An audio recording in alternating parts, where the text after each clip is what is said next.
ഹരി ഓം.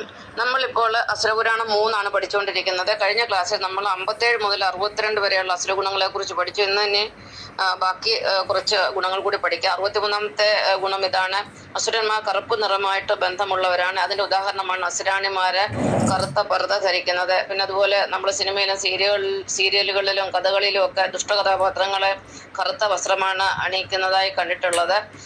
പിന്നെ അതുപോലെ ചില അസുരന്മാർക്ക് കറുത്ത നിറം കാണുന്നത് തന്നെ വളരെ ബുദ്ധിമുട്ടാണ്, വളരെ എന്താ പറയുന്നത്, അലോസരപ്പെടുത്തുന്ന, അല്ലെങ്കിൽ അത് കാണുന്നതിന് അലർജി ആയിട്ടുള്ള പല അസുരന്മാരും ഉണ്ട്.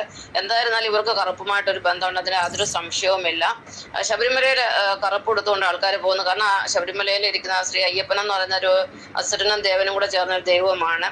അവിടെ കൂടുതലും പോകുന്നത് അസുരന്മാരാണ്. അവർക്ക് ഇഷ്ടപ്പെട്ട കറുത്ത വസ്ത്രം തന്നെയാണ്, അതുകൊണ്ടാണ് അവർ കറുപ്പ് ധരിച്ചുകൊണ്ട് പോകുന്നത്. അവിടെ ദേവന്മാർ, അതായത് വിഷ്ണു ഭക്തർ അവിടെ പോകുന്നത് വളരെ കുറവാണ്.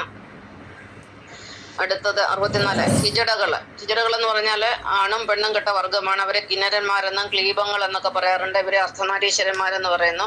ഇപ്പം ലേറ്റസ്റ്റ് ആയിട്ട് നമ്മൾ അവരെ ട്രാൻസ്ജെൻഡർ എന്ന് പറയുന്നത്. ഇവരെല്ലാം ലിംഗത്തിൽ പണിയുന്നവരാണ്. പെണ്ണിന്റെ ലിംഗത്തെ ആണാക്കും, ആണിന്റെ ലിംഗത്തെ പെണ്ണാക്കുകയും ചെയ്യുന്നത്. അപ്പൊ ലിംഗത്തിൽ പണിയുന്നവരാണ്. ഇവരെല്ലാം അസുരന്മാരാണ്. 65ാമത്തേത് സ്വവർഗഭോഗികൾ. പെണ്ണും തമ്മിൽ കല്യാണം കഴിക്കുക, ആണും തമ്മിൽ കല്യാണം കഴിക്കുക. ഇതൊക്കെ നമ്മുടെ ഈ കാലഘട്ടത്തിൽ നമ്മൾ കാണുന്നതാണ്. ഇവരും അസുരന്മാരാകുന്നു.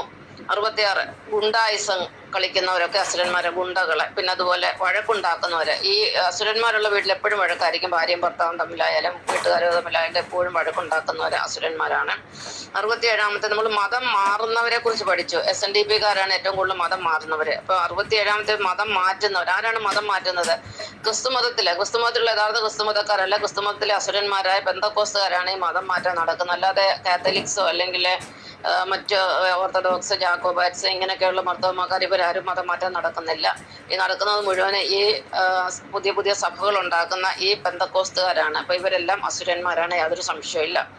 പിന്നെ ഇസ്ലാം മതത്തിൽ നിന്നും, അതായത് അതും അസുര മതമാണ്, അവരും മതം മാറ്റാൻ ശ്രമിക്കുന്നവർ, മതം മാറ്റുന്നുണ്ട്. അവർ ഭീഷണിപ്പെടുത്തിയാലും അക്രമ വഴിയിൽ കൂടെയാണ് അവർ മതം മാറ്റം നടത്തുന്നത്.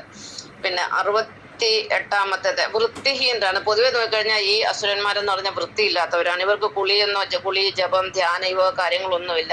പിന്നെ ചില അസുരന്മാർ ലിംഗം മാത്രം കഴുകും. ചില അസുരന്മാർ ആഴ്ചയിൽ ഒരിക്കലേ കുളിക്കത്തുള്ളൂ. അതിൻ്റെ ഒരു അനുഭവം എനിക്കുണ്ട്. ഞാൻ സൗദി അറേബ്യയിൽ കുറച്ച് നാൾ ഹൗസ് മെയ്ഡായിട്ട് ജോലി ചെയ്ത് അറബിയുടെ വീട്ടിൽ ജോലി ചെയ്തപ്പോൾ അറബികൾ വെള്ളിയാഴ്ച ദിവസം മാത്രമേ കുളിക്കത്തുള്ളൂ. ബാക്കിയുള്ള ദിവസം എല്ലാം സ്പ്രേ അടിച്ചുകൊണ്ട് നടക്കുകയാണ്.